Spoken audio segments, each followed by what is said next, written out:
Hey, this is Brandon McManus, Denver Broncos Super Bowl champion, and you're listening to The Scoop on alscoop.com.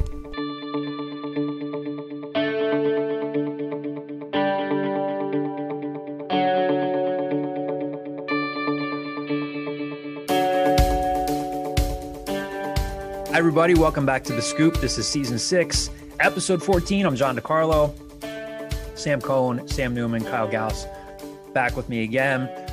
Guys, how were your Thanksgivings? Why do I get last billing? I knew you'd say something about that. Is this kind of like when there's like a guest star on like an established sitcom and they go, and with Robert Downey Jr. and with Kyle Gauss? Sure. That's exactly what it is. That's whatever you want it to be. My Thanksgiving was incredibly stress-free. It was great. And we're on to Christmas. So as you can tell, John is blocking out the Christmas tree in his Zoom right now. Not anymore. Yeah, Christmas season is upon us. Well, Kyle. I'm glad you're not the kind of person that goes to Christmas on November 1st and waits till after Thanksgiving. That's like my biggest pet peeve. My wife, who's about 15 feet away from me right now, 100% does that. And I think we talked about this. We have the conversation every year. I go, you're disrespecting Thanksgiving. You're skipping over a major holiday to go to the next major holiday. And she loves Thanksgiving. So, she loves Christmas. So it is what it is. RESPCT. Find out what it means to me. My Thanksgiving was okay. I mean, I've been doing the same thing for Thanksgiving every year my family's been doing the same thing since before I was born. I go see family in New York. There's like probably 20 plus, 25 plus people there. And I love my Thanksgiving plans and I love the food. I have no part in any of the cooking, but I enjoy the company. I enjoy the food. But this year it was just me and my parents. My brother was not going to try to get on a plane and come home. So it was just like a regular meal with my parents. So it was nice. It was good to see my parents and it was good to eat a good meal, but it didn't really feel much like Thanksgiving. Yeah, I would agree with that sentiment. It didn't really feel like Thanksgiving. We had a good time though. We had great food. I mean, there was terrible football on, but good food. Got in a good nap. That's all that really matters. I saw a funny tweet that was like the fact that we have to watch the Detroit Lions play every year on Thanksgiving is like if the NBA made the Knicks play on Christmas every year. Oh, Jesus. Are you guys all done with, do you have any leftovers left or are you guys done with? We're done. I think I'm done. Yeah. Yeah. Nothing left. I ate Chipotle last night, so I assume I'm done with Thanksgiving. Otherwise, that was a questionable decision on my part. Well, we have a lot for you guys this week. Coming up later in the podcast, we have an interview with Temple freshman safety Alex Odom. We'll have that for you just in a minute here. A few mailbag questions to get into, some basketball. Again, the season was paused. Their latest pause happened between now and our last podcast, right?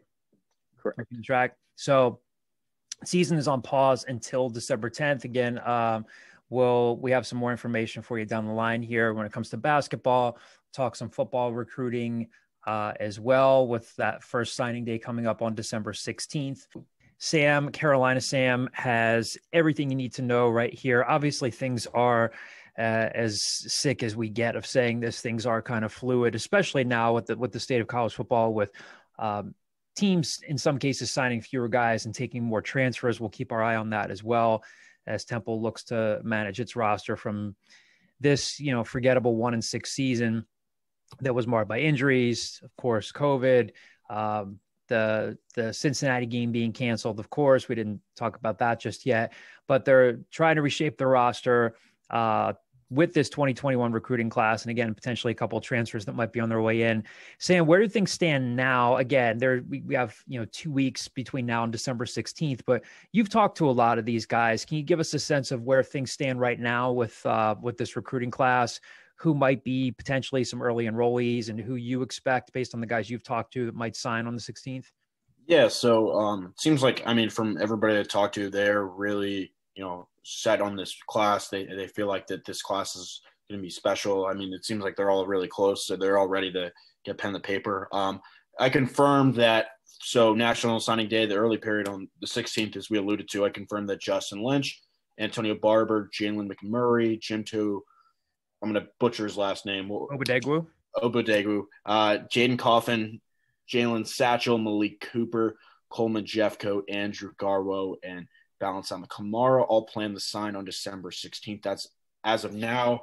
And then the early enrollees that we have right now, this is subject to changes. Antonio Barber, Jalen Satchel, and Coleman Jeffcoat. There still might be another one or two, but unsure about that. And then the 4 guys that we don't know of right now and up in the air as to whether they're going to sign during the early period or maybe later on is Jordan Lodato, Keyshawn Jones, Johnny Martin III, and Rakeem Cooper. Not to say that those guys won't sign on the 16th, but we just don't know yet.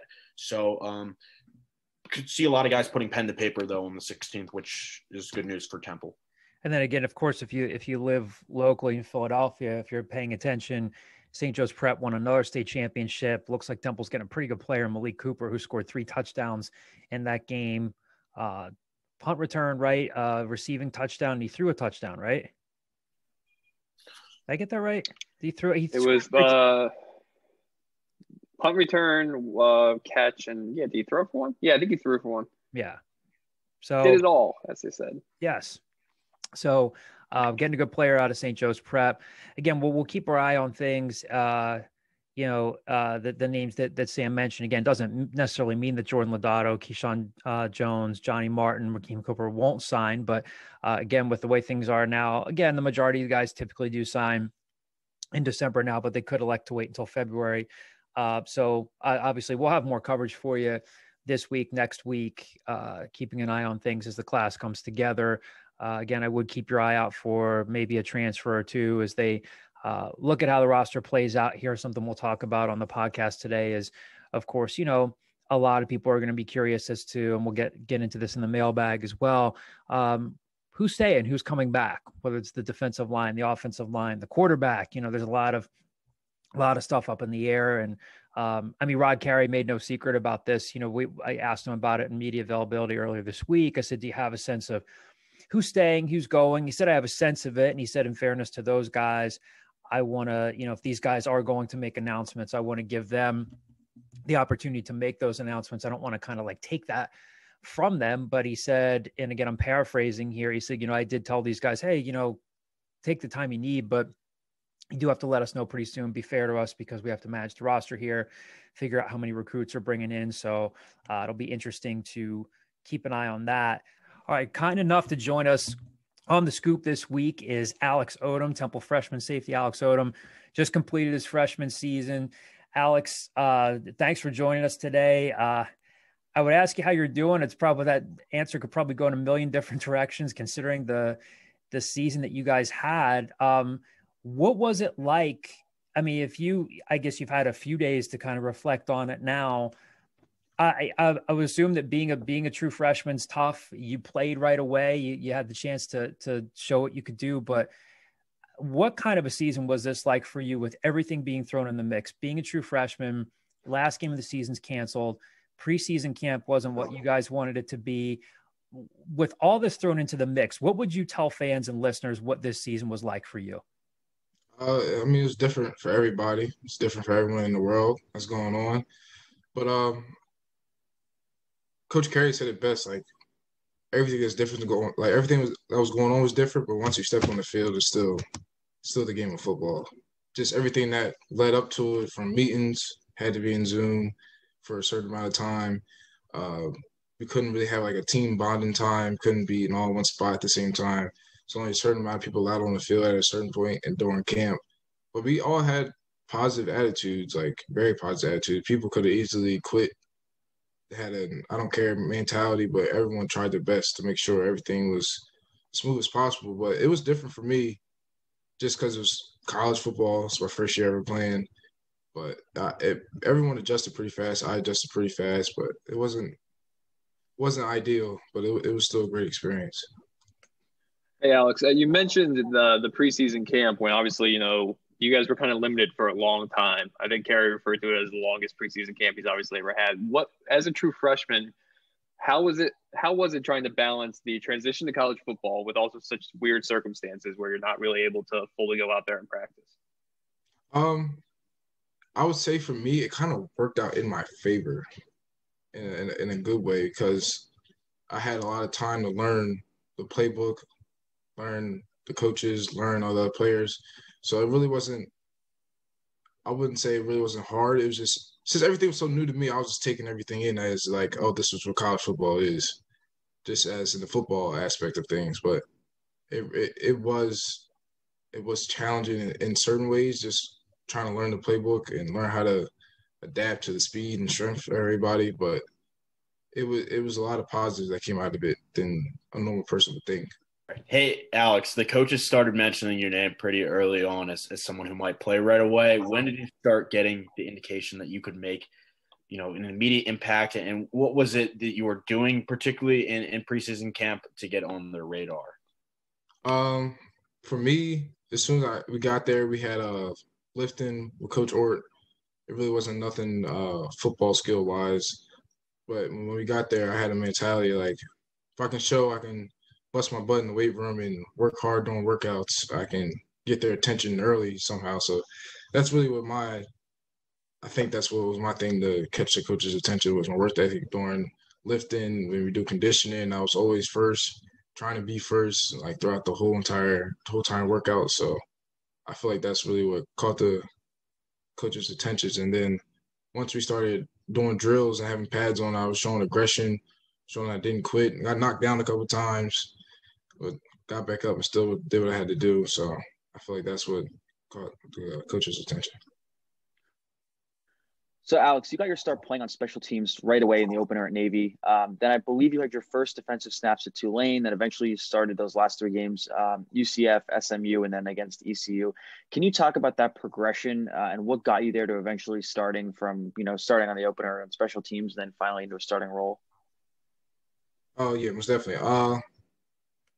The coach said it in the beginning. Said if you want to play on this team, you have to be able to play special teams. So during practice, special teams, we went at it a lot. I got on to punt return, onside kick, kickoff return. So that showed that I can be out there and actually do something positive.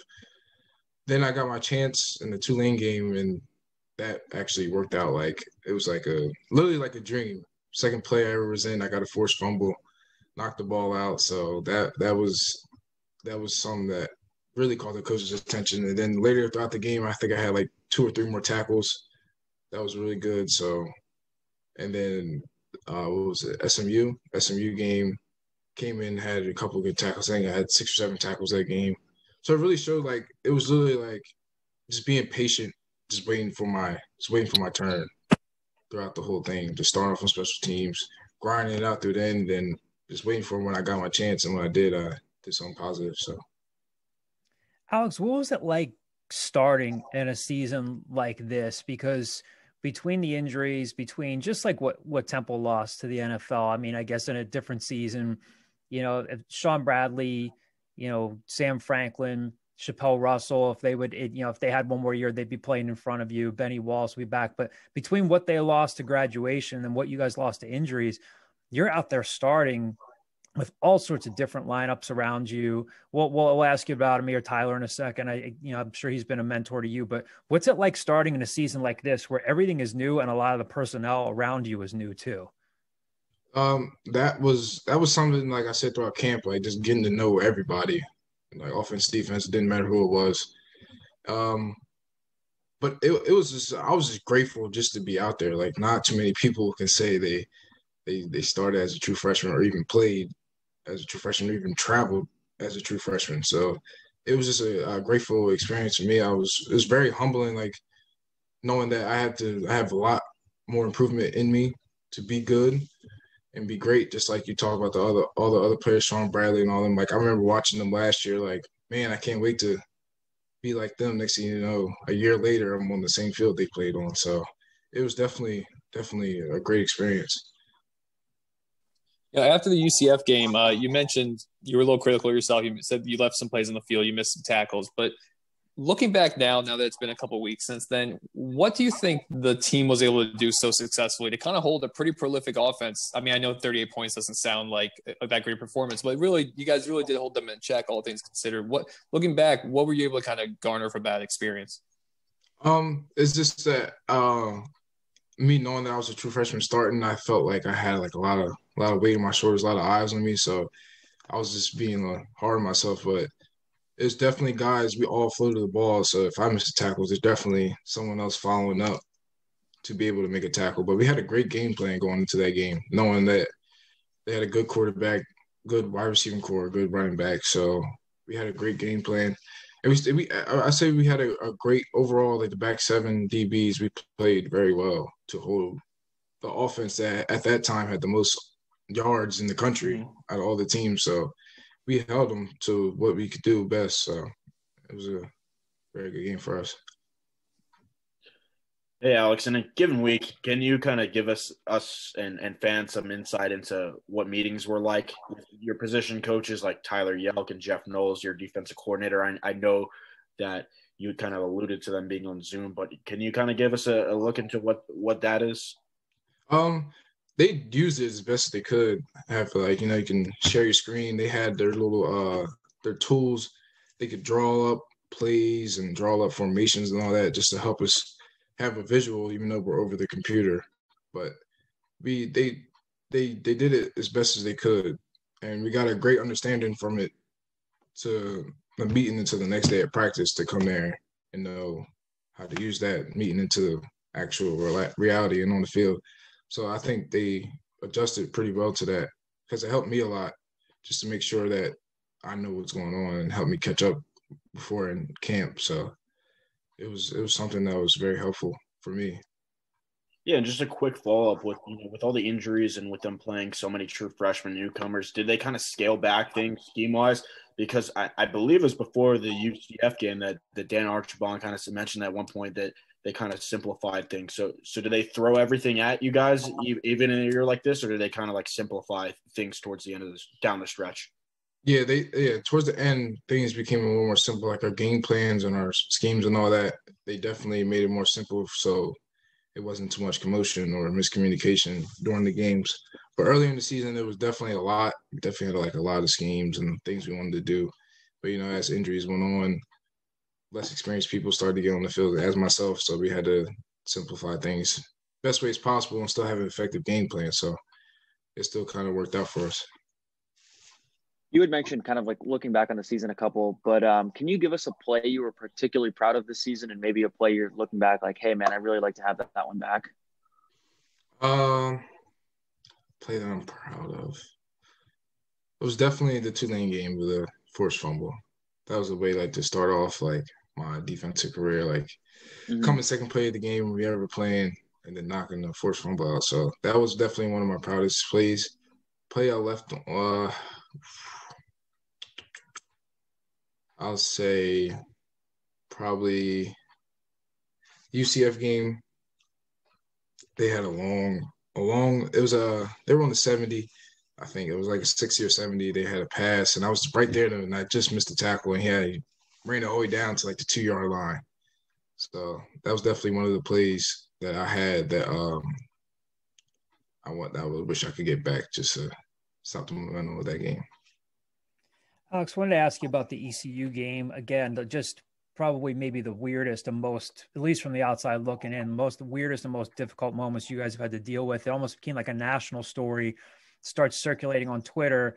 Hey, the Temple ECU game has been delayed because a player tested positive. And then what was it like for you guys going through that? Because I imagine you're sitting there, and then when it comes time to playing,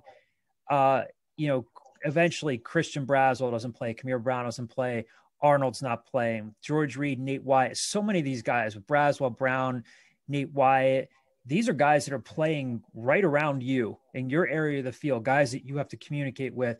Can you take us through what that was like for you guys? Because I imagine that had to be really difficult. And then it's like, okay, now go out there and play, guys. What was that like? If you could take listeners through what that experience was like for you guys and how you worked through it. It was definitely caught us all off guard, and it was definitely something that caught us off guard. But it was something we were used to at this point. Like, you were just prepared for anything, especially with all the COVID guidelines and all the things we went through at camp, and then players getting contact traced. So it was something we weren't expecting it minutes before kickoff, but it was something that we knew it could happen at any moment. So people stepped up to the plate. I know Jay Ware had to step up and play corner, and he played very well for a position he didn't play all season. So people stepped up. Like I said, we all had positive attitudes for any situation that ever came up to us. So we stepped up. It felt very weird, but we did what we had to do. So a quick follow-up to that. I know Amir didn't play in that game, right? So he was out too, right? What's it like for you as a safety? Because you're veteran guys out there. Are you handling some of the calls? Like if you had to talk readers through or talk listeners through this, what's it like in that situation where, again, that many guys are out? Is Tyler pulling you aside? Is Jeff Knowles pulling you aside saying, okay, like this is what you have to do now. Forget that you're a true freshman. You got to handle this, this, and this. How much more responsibility did that throw on you in that game? A lot more than I thought it would be. But I knew in the beginning of the week, Amir wasn't playing. So it was definitely like I tried to like knuckle down during practice to make sure I knew what I had to do and what the other safety had to do, and just make sure I just trying to take that step further in my game and just knowing I had more responsibility to do. But yeah, Coach Knowles was definitely giving the heads up, like you're the veteran safety now in a way. So I definitely had to step up to the plate, and I did my best. I didn't mess up that much, but it was definitely something that was a challenge, a good challenge. Hey, Alex, during the preseason, Coach Carey mentioned, Alex, Jalen Ware, Trey, Chauncey Moore, all competing for that field safety position. And you kind of just allude to it, where in the end, you all ended up playing, not necessarily the way you thought you were going to play. Chauncey ends up playing a lot of Bubo. Jalen Ware played cornerback. What was that competition kind of like? And what's the relationship in that room? Like, or not necessarily a room in 2020, but what inside that position group? Oh, it was definitely, we're all cool with each other.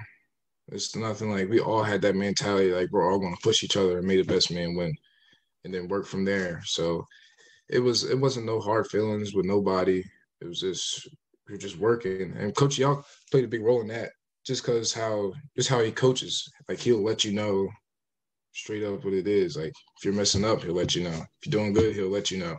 So we all worked just to make sure we got better individually, then we just made the best man win. That's how it was. Alex, I wanted to ask you about Amir Tyler. Like, what a guy like that means to you? Like, what's your relationship with, and what are the lessons you kind of taken away from him, and anything you learned, just being under him this year? Yeah, he's a very straightforward guy. Doesn't sugarcoat nothing at all.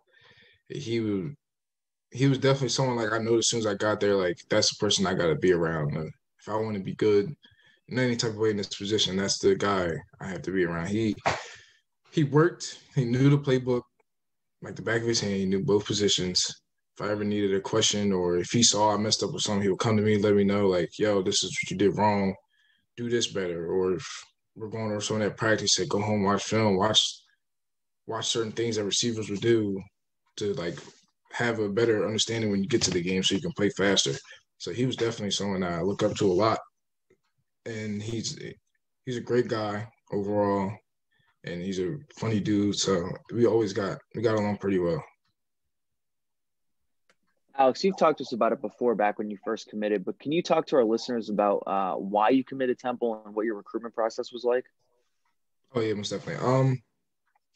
One main reason I committed was because it was close to home. I lived about 30, 45 minutes away. That was one of the big things, close to home. And then when I met the coaching staffs and all the players, it was just like, I'll be dumb if I didn't come here. Everyone is genuine, down-to-earth people, funny. Like, it just felt like a second home. And plus, the school is very diverse, too. Like, you learn every shape in life, basically. There's all different races, all different type of people around the campus. So it teaches you a lot, like just being there. But it wasn't everyone on campus, but it definitely teaches you a lot about life. So that's really why I committed there. Alex, you talked a little bit about this at the beginning of our conversation here, but what's the mood of the team like right now? Because it's been, 14 years since Temple's had a 1-win season. Again, we know that this season doesn't really compare just because of COVID and all the other just things that you guys went through. How much of the off season now is kind of just keeping it together and just, I know you guys are waiting on who's staying, who's coming back.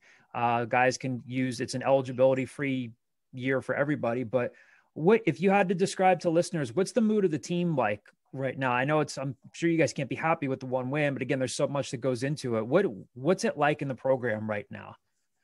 I'll just get better.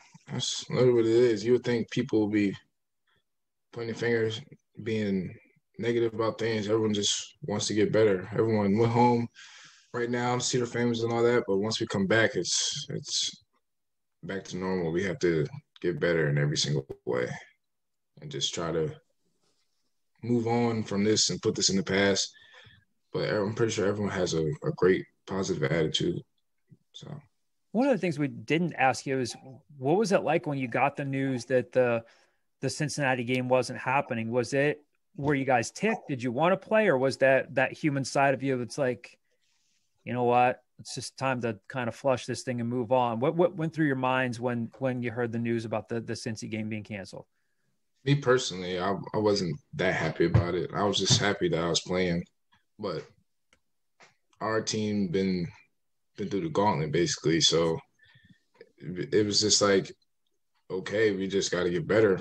Then you got to take this time to get back healthy, get all our players back, and just get ready for next season. Because we knew, we're not going to hide from the truth. Like, we knew Cincinnati was a good team, so we was going to have to be on our A game. We didn't have everybody playing, so it was definitely something that helped us and really gave us a true, how can I say, it's a true, like, what word I'm looking for? A true understanding, like, how things went, and we really needed each other throughout the whole season, just because of how things went with the COVID and all that stuff. So, Alex, obviously you kind of stuck out as one of the guys that got an opportunity to play as a true freshman and made the most of it. Who else, whether it's on defense or on offense, are you kind of really optimistic about their future in the program, whether that's a Kobe Wilson or whether that's a Trey Blair or anybody on offense? Who's kind of stuck out to you as somebody that either goes against these guys or plays alongside these guys every day? Yeah, you said Kobe, Trey, Mahima Cargo, Zay Baines, like all the – if you've seen how we practice, it's great. It's great to see. Like, it's a good future. That's all I really have to say. Like, we all can play. We're all showing that we can play, and it's a great potential for all of us. So I'll say just a freshman class in general. We all work. So it should be good things in the future. Alex, we like to ask guys this. What's something that people maybe don't know about you? I'm sure you got covered a lot when you were in high school playing at Kingsway. You're probably used to answering some of the same types of football questions, but what's something that people don't know about you, whether it's on the field, off the field, something that you don't always get the chance to talk about, whether it's like a hobby you have, favorite food, favorite restaurant, anything like that? What's something that people maybe don't know about you? I'm a big dancer. I can dance. I can dance very well. Not too many people, I mean, if you're on the team, I can dance. I'm always dancing at practice and all that stuff. So outside looking in, I'm a big dancer. You the best dancer on the team? Oh, by far. Definitely. Who's the second best dancer on the team? Second best? I don't know. Linwood Crump is a very good dancer, surprisingly. He can dance. You'll be surprised. It's a lot of people that can really dance, but I'm definitely on the top. How about give me because I know where you are when you're home at Kingsway High School. There's not much around the 322 and cornfields and farm stands and stuff, but if you had to give people a good food recommendation in South Jersey around there, what's your favorite place to eat at home when you're home in South Jersey, and then a favorite place to eat in Philly? I know you didn't get a chance to probably go out that much, probably a tough time to answer this question, but where do you like to eat when you're home? Where do you like to eat when you're in the city? Back at home, there's a place called Dom's Tavern. It's like a wing place. Mm-hmm. They have the best wings ever. These wings called Fat Daddies. It sounds weird, but they're very, very, very good wings. And Philly, definitely City View Pizza. That's the best. So far, from what I can be able to do, the City View Pizza is the best. We're gonna tell you, do we get City View? No, we get Philly style for the basketball games. You you got to get out in Philly more when the pandemic's over. There's some good pizza to be had out there. Alex, this was a lot of fun, man. We appreciate it. We know it's been a crazy season for you guys. Appreciate you spending some time with us today, and hopefully we'll get the chance to cover you in what will hopefully be a lot more normal spring ball season. So take care and stay healthy, and thanks for being with us today. We really appreciate it. Thank you, guys. All right, so a big thank you to Alex Odom for joining us again. Played a lot of football in what turned out to be a 7-game season for him. But what are your thoughts on the conversation, guys, other than we know that he believes he's the best dancer on the team and can play some football too?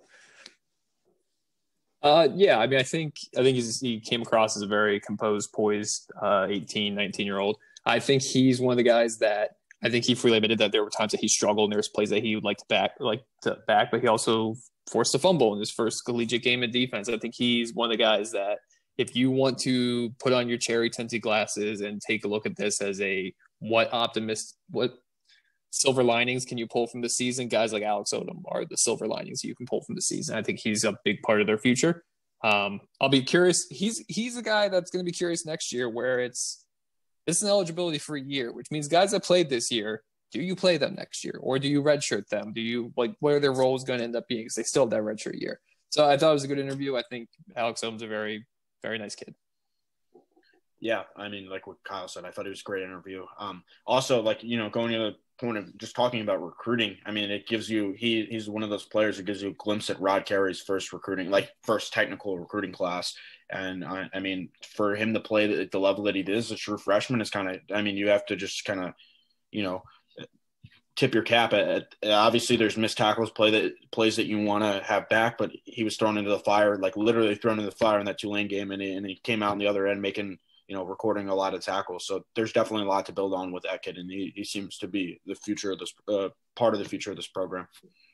Beyond the fact that he's a great dancer, one thing I did like that he said is he has a very good mentality for 17, 18-year-old freshmen coming into a college program and making that transition, because we asked him about what was the difficulties of coming in a weird year like 2020 and having to deal with making that transition on top of having a very shortened spring ball, not much practice time leading up to the season, having to deal with all the restrictions. And he was kind of like, I just put my head down and do what I can, take the time to learn as much as I can, be around the guys that I know I need to be around if I want to be better.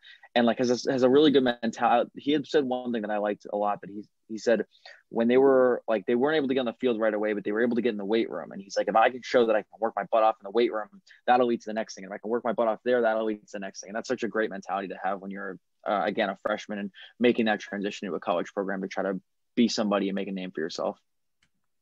All right. And speaking, I mean, he's kind of, he's kind of the prototypical Temple recruit, right? I mean, when we asked him who are kind of the guys that you're optimistic about in the future, guys like Kobe Wilson or Trey Blair or Zay Baines, more highly recruited guys, at least on paper, stuck out to him. But Alex is the type of kid that Temple's had a lot of success with. You get a South Jersey kid in that checks all the boxes character-wise and athleticism-wise, and you develop him into a player. He played quarterback, played running back, played wide receiver in high school, and now you're turning him into a guy that started as a true freshman at safety. So good story, and one that sets up well for the next 4 years.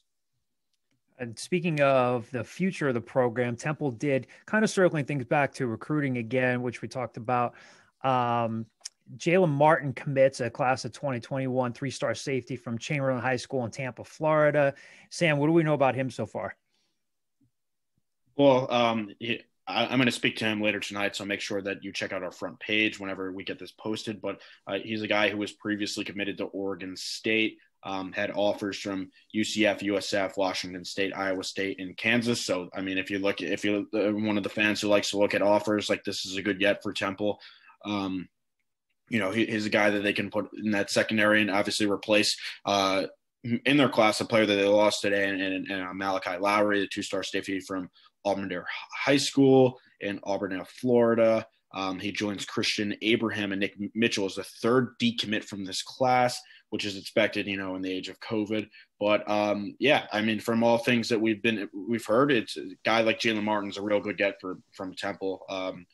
It's not, your typical, like Alex Odom type of kid from Kingsway under recruited. This is a guy who was heavily recruited. And I mean, for them to land him at this period is a good get.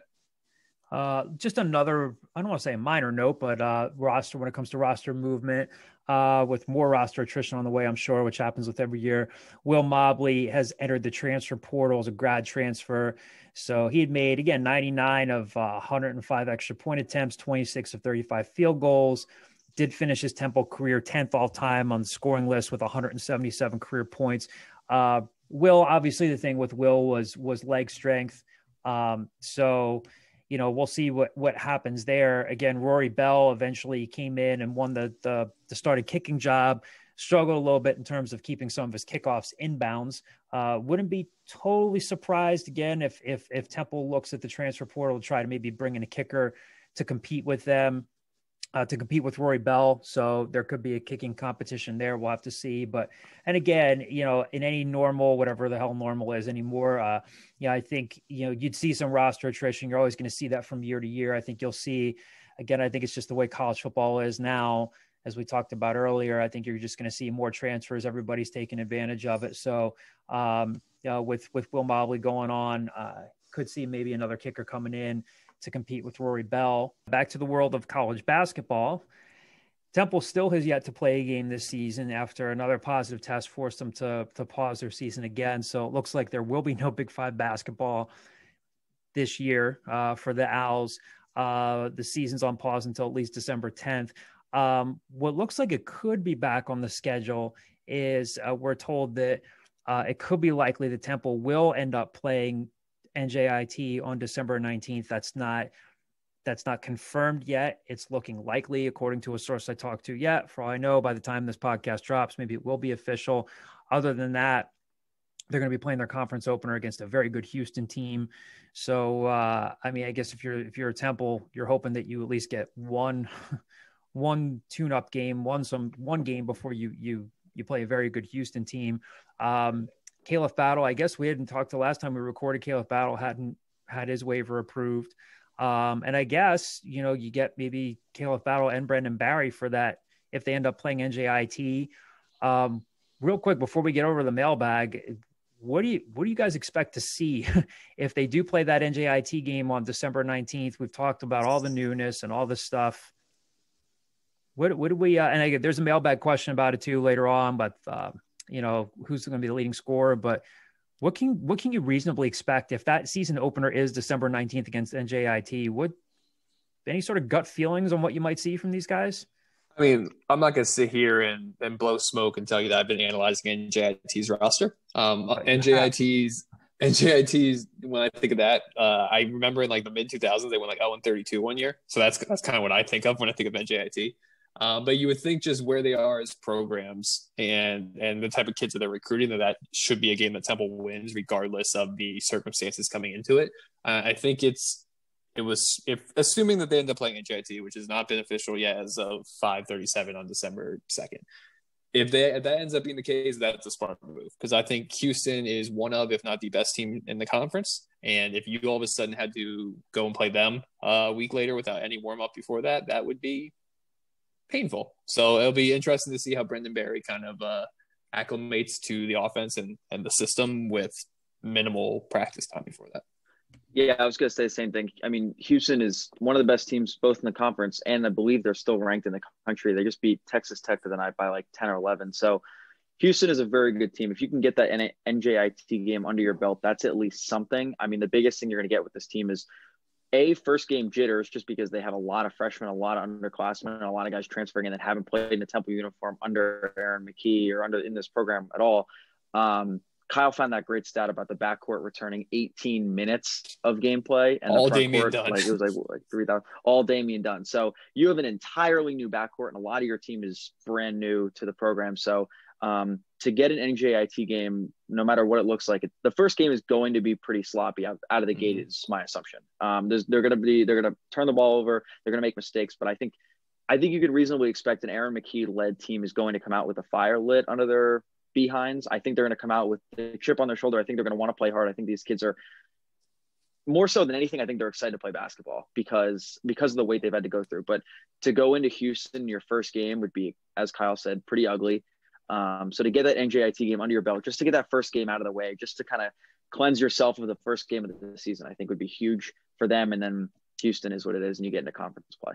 Let's go to the mailbag where we have a few questions from a few of our readers, big multi-part questions here. First one from 82 Al from the message board. Question is, discuss the QB situation. What was your impression of the talent? What does next year look like? Does Russo come back? What were the injuries? Well, what were the injuries? I mean, we know that Anthony Russo had the AC joint injury in his right throwing shoulder, was set to come back, went into the team's COVID protocol, didn't get a chance to play the rest of the year. Like Rod Carey said earlier this week, would he have come back for the Cincinnati game had it been played? We don't know. Does Anthony Russo come back? We don't know for sure just yet. Obviously, I think that, and again, guys, feel free to chime in here. And we've talked about this earlier this year, obviously, readers, fans, with just cause, complain about the interceptions, but you see what the drop-off was.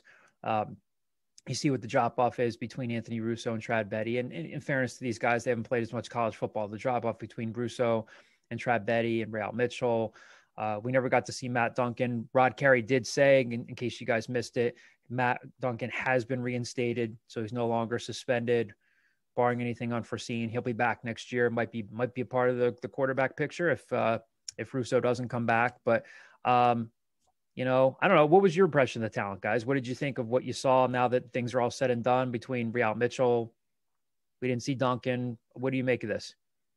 Yeah, massive drop off, I would say. I think Trad Betty didn't necessarily get a fair shake. He basically got a couple of drives and one opening half before he was out for the rest of the year with what appeared to be a head injury or concussion-like issues.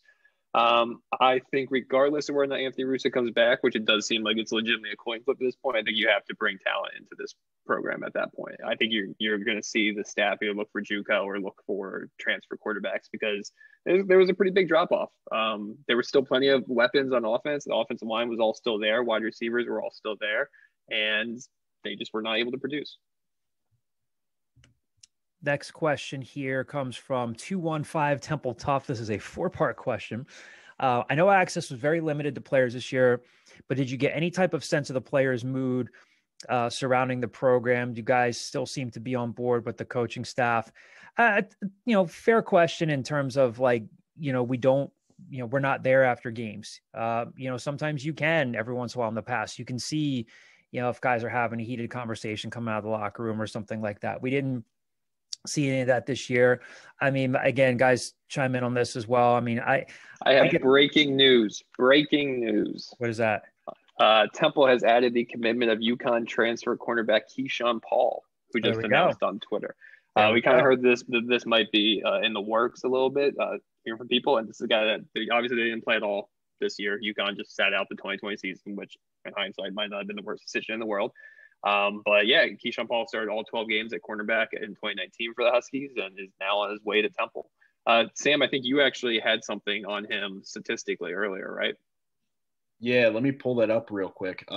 So Keyshawn Paul among returning corners last year, so going into this season, had the second lowest completion percentage allowed in press coverage. Above him was Asante Samuel Jr. at 12%, and I mean, that's probably going to be a first-round pick right there. Right. We know who his father is. And Keyshawn Paul was, far away as second, but it's still only allowed 24% completion percentage in press coverage. So they're getting, that physical mold of a corner right there. And, I mean, in all honesty, they need help at that position. Yeah, and it's the addition of a guy who obviously can play at the American Athletic Conference level, considering he started 12 games for an AAC team in 2019. So seems like a pretty solid a multi-year guy too. I think he should have 2 years of eligibility left for them. Interesting. So yeah, I mean, we're literally just saying that they could look to add some guys in the transfer portal. I think that's where college football is now. That's now the second corner they've added through the transfer portal. They added Antoine Walker from Northern Illinois transfer. So that's 2 now, right? Yeah. Right. Yeah. And again, getting back to this question, I mean, this might sound like an overly simplified answer, but I think that you're going to see a lot of guys who are really ticked off, who want to erase a 1-6 season, and they're really eager to get back and show what they can do.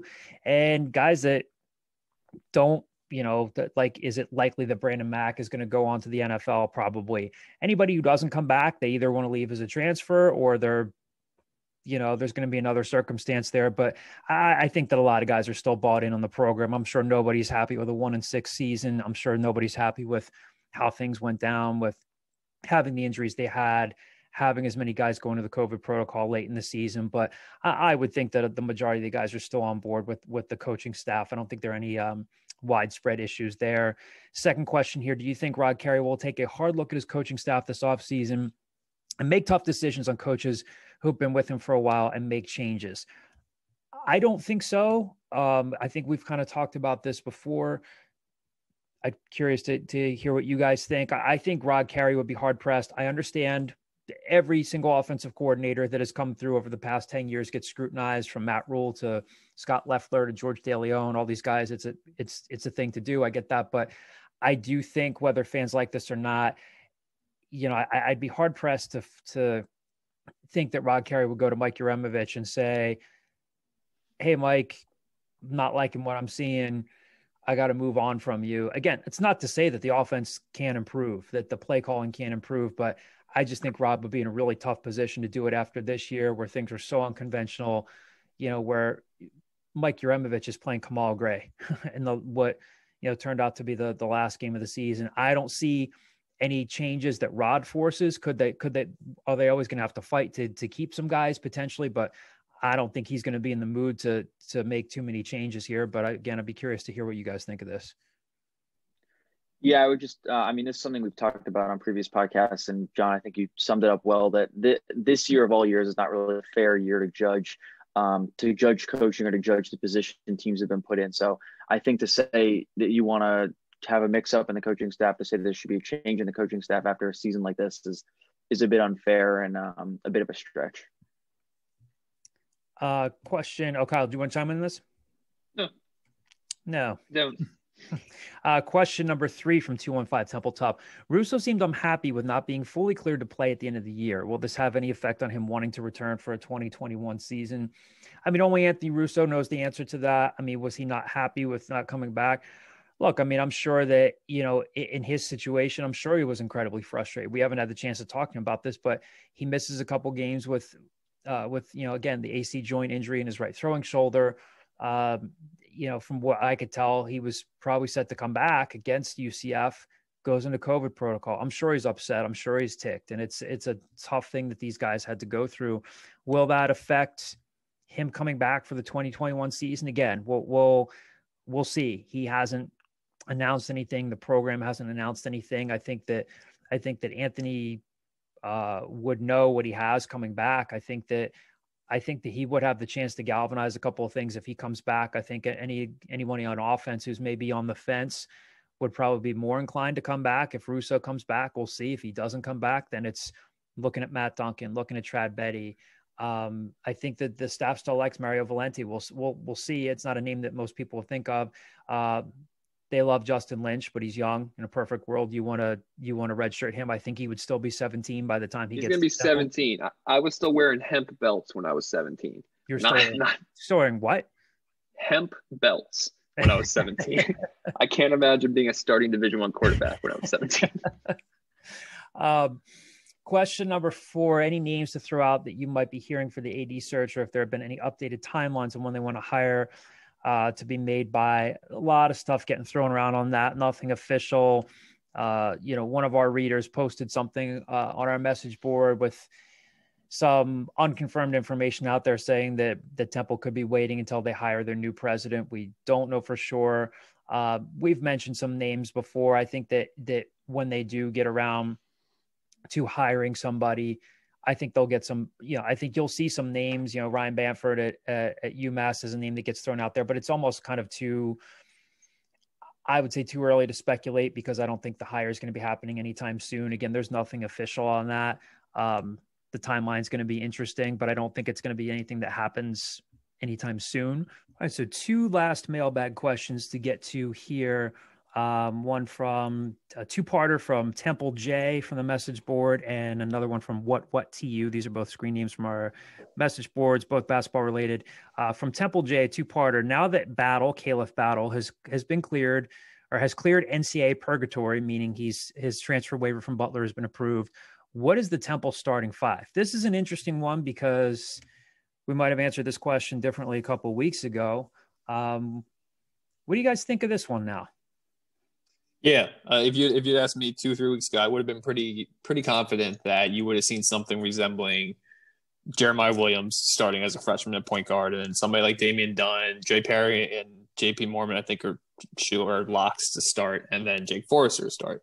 I think the thing that gets interesting here is not just Battle and Brendan Barry, is also what's the health of Ty Strickland at this point. Yeah. Now that you've bought yourself a couple more weeks, what does that impact? I still think you'll see something pretty close to that initial lineup just to start with, because I don't think it's reasonable to expect Brendan Barry to come in and just all of a sudden start, especially with he might just be in the beginning just kind of a weapon off the bench. So I think you'll see something similar to that Jeremiah Williams, Dunn, Perry, Mormon, Forrester. It wouldn't surprise me if they do shove Caliph in there and then maybe you move Dunn, play him a little more on the ball, or kind of just do like a joint effort. But I would think Jeremiah Williams at this point is your closest thing to 2-point guard. I would agree, because I think the addition of Caliph is awesome, and I think that he'd likely be the first guy off the bench, assuming Ty's unable to play their first game. But when you look at the three between Jeremiah, Damian, and Caliph, Jeremiah's got the most experience with the ball in his hands and taking control of an offense. He's a 6'5" big guard. I think that's the guy you want at the one. But at the same time, Aaron McKee talks so much about building combo guards and building guys who can do it all. But I think opening day, I think that's probably what you're looking at. I'd agree with Kyle that it's probably going to be Jeremiah and Damian, and then you'll probably bring Caliph first off the bench, assuming Ty is not healthy right away. Sam, what do you think? Carolina Sam. Yeah, I mean, I would agree with you guys on that. I think even if Perry is acclimated, like can get up to speed with the offense, at the same time, he also hasn't played college basketball in over a year. And then somebody like Caliph Battle, yeah, he's a new addition, and I think he's a sharpshooter you can bring off the bench. So I think playing it safe, you probably want to just stick with Jeremiah, your three most tenured players in Dre, JP, and Jake Forrester, and then somebody like Damian Dunn, who you can hope lives up to the hype that everybody surrounding him, and then you can have your shooters come off the bench like Battle, Quincy Adams-McCoy, and Brendan Barry. Yeah, just to pile onto what Sam was saying, I forgot to mention Brendan Barry, but Sam does make a good point that Brendan Barry hasn't played a live game of college basketball in over a year.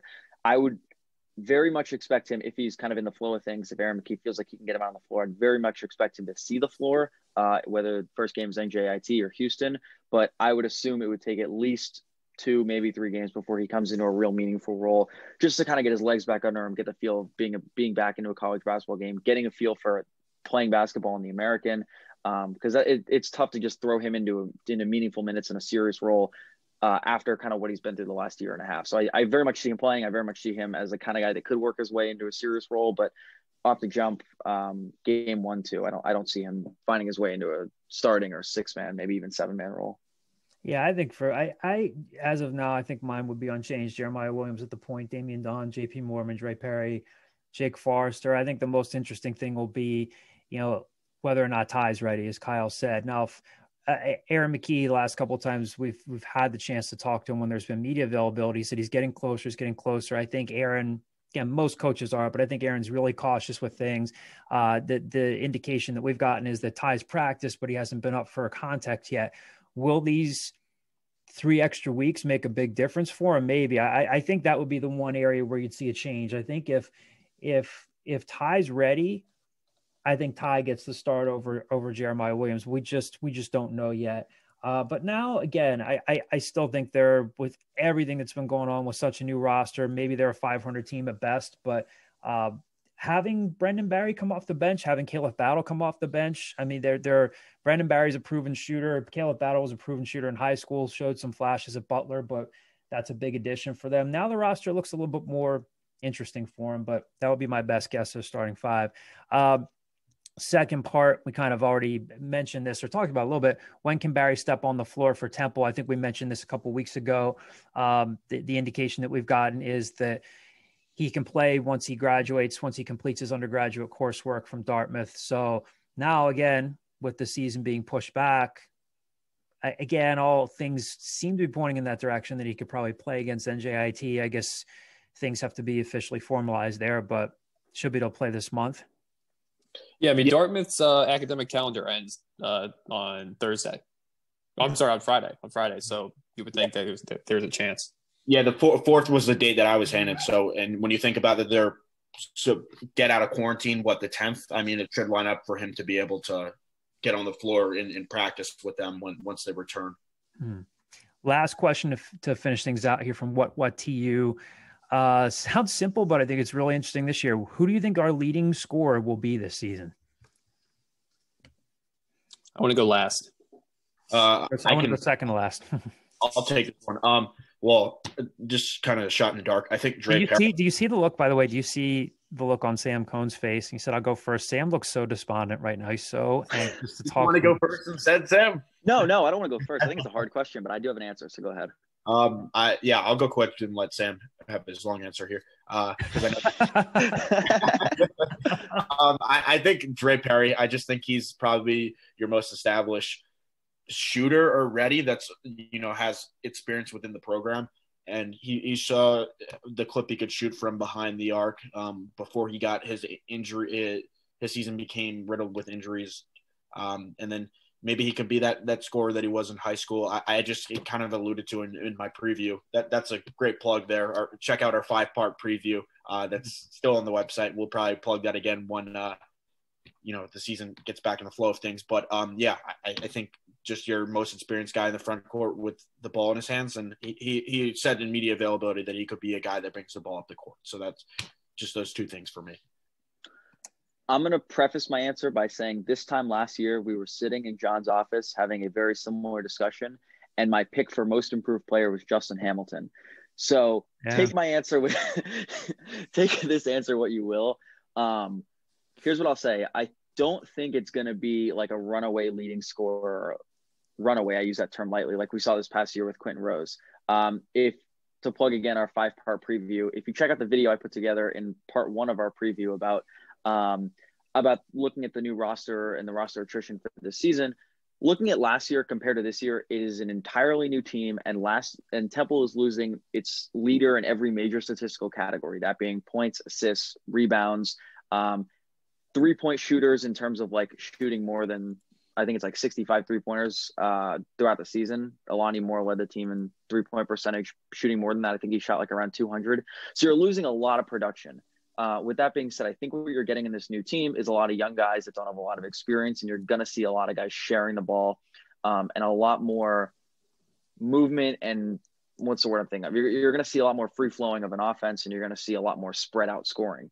With that being said, I think my pick for who the leading scorer will be for Temple this year, I'm going to go with Justin Hamilton. I think it's going to be Damian Dunn. I think Ty Strickland's going to miss the first couple games. I probably would have gone Ty if he was healthy the full season, but I think Ty's going to miss the first couple games, and he's going to slowly come back. He's not going to be like a starter the first game he comes back. I think he's going to be weaned back in the starting lineup. I really like Jeremiah Williams. I think he's probably one of the people I'm most excited to see play this year, either him or Quincy. But I think Damian Dunn is gonna be who we think he is. I think he's going to be the kind of guy who can create for himself. I think they're going to look to him a lot on the offensive end of the floor. And I think he's going to be the guy if he can put the ball in the hoop and if he can shoot the ball with some kind of consistency, I think he can be the kind of guy that can put up 12, 15 points a night. Yeah. Damian was going to be my best guess too. And again, it's all, as you mentioned, I don't want to say it's all crapshoot, but again, everything's all new here. I just have a gut feeling that he's going to be, and as their leading scorer, I think he might be their leading scorer at like 11 points a game. Or something like that. I don't think it's going to be anything crazy. I think everybody's really intrigued by what Caleb Battle can do. He really looks like he can shoot the ball. He's athletic. Again, we've talked before about he's maybe not a guy that's going to be super comfortable off the bounce or like having the ball in his hands a ton. He's maybe better coming off screens. I know that's something he's working on. I think he's a guy that maybe starts to really pick things up a few games into the season, however consistent their season is going to be. Hopefully they'll have more consistent stretches other than these stops and starts and everything like that. We know how difficult it's going to be to get the season in, but something tells me that Damian Dunn's going to be their leading scorer and that maybe Caleb Battle becomes that guy that can maybe average double figures once he starts really kind of finding his spot. I can't, Yeah, even just without COVID, even if we weren't dealing with COVID, I mean, it's just it's been a really unique offseason to cover. I can't remember the last time things were kind of this up in the air where, you have to think that hard to think who's their leading scorer going to be this season. I'm sure if we thought hard enough, we could think of maybe something sort of similar, but yeah, my best guess would be Damian Dunn. Kyle, what do you think? Yeah, I'll kind of echo things. I won't say done just because I don't want to have 3 of the 4 be done. I agree. I think it's going to be a lot more spread out. It was a complete roster overhaul. Like you said, regardless of COVID, they completely tore this thing down to the studs. And you're bringing in 8, 9 different guys that just have not played at Temple at this point. I think you'll see a bunch of guys that average. Last year it was Quinn Rose and Nate Pearl. We were the only people that were consistently scoring double digits. You would get a random game with Monty Scott producing, or Jake Forrester would go 8 of 9, but it was never consistent. I think this year you'll see 4, 5, 6 guys kind of in that 8, 9, 10, 11, 12 points a game range. I'll just go with Caleb. I think that eventually as this gets further in, Battle will end up developing more and more of a role. I think Damian Dunn's the guy that is Damian Dunn's the unknown that I'm most confident is going to have a very similar role the entire year. Like, I think he's going to start off as a starter playing a lot of minutes. I think he's going to end the year as playing a lot of minutes. Battle, I think, might be coming off the bench initially and may eventually work his way into the starting lineup. And I think in the end, he might end up being that guy. But like everyone's been saying, that might be 11.5, 12 points a game. Can I add one thing about Caleb? Now that we're all in agreement with that, somebody's going to average 22 points a game. Like, someone's just going to dominate. Without a doubt. Justin Hamilton. One thing about Caleb that I'll add, and I think he can be a scorer. With his time at Butler, predominantly his role and his success, again, it was at Butler, he played pretty sparingly, but his predominant role at Butler and his predominant success was as a catch and shoot guy, as a guy that's going to, John mentioned, going to come off pin downs, going to come off screens, and a guy that's going to catch it and let it fly, or a guy that's going to spot up in the corner, they're going to find him on a driving kick or whatever. So I'm curious to see if Caleb Battle expands his game in a role or in an offense that kind of allows him to, because I think at Butler, again, playing sparingly, he wasn't the guy they were looking to. He wasn't a 1, 2, 3 option in terms of scoring the ball or having the ball in his hands. So I'm curious to see what he looks like when he has the ball in his hands more, or if he kind of floats back into that role of a guy that's going to come off pin downs, going to come off screens, and just stay in that kind of spot up or catch and shoot kind of role. I wouldn't feel bad about the Justin Hamilton take. Kyle, what was my worst sports take of all time? Oh, you've had a lot, but I assume that you're referencing Danny. I assume you're referencing Danny Watkins. Yeah. You're pretty adamant that the 27-year-old Canadian firefighter that they drafted was going to be a sure thing. I'm sorry. What draft was that? That was 20. So what year was that? 2012. Yeah, 2012. And they drafted him out of Baylor, right? Did you just ask me what year 2012 was? No, I didn't hear you say 2012. I'm not. I don't even know. It might be 2011, something around that. It was the Jaquan year, I think. So that would have been 2011, right? Yeah, I remember telling Kyle, I was like, "No, I think they'll benefit from having a seasoned veteran, a 26-year-old guy," and then he turned out to be one of the biggest draft busts of all time for the Eagles.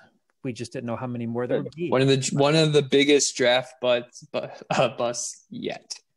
Yes, there's still plenty to come. They will continue to screw up the draft. Yes.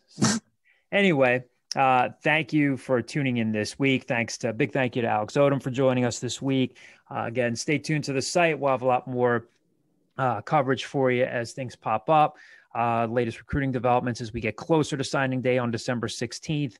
And again, check out our basketball preview, our 5-part basketball preview if you haven't checked that out already. Hopefully we'll have some semblance of a season here that might tip off on the 19th against New Jersey Institute of Technology, NJIT. And again, thanks for tuning in. We'll talk to you guys next week.